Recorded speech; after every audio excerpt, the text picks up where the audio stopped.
বন্ধুরা, unboxing Motorola G85 flip cover. দেখুন কি সুন্দর প্যাকেট করে দিয়েছে। ফ্লিপকার্ট থেকে নিয়েছি আমি। এখন আমি খুলছি, দেখুন।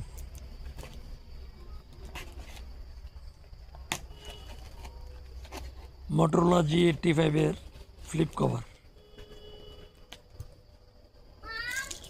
উপর থেকে কিন্তু বেশ মজবুত করেছে, জানি না ভিতরে কিরকম করেছে। খুলে গেল, এবার বের করছি।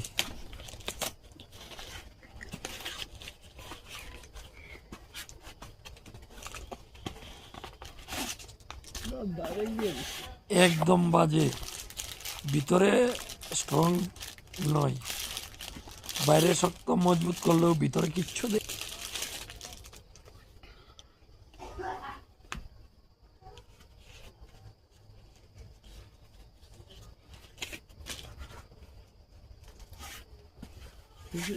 না আচ্ছা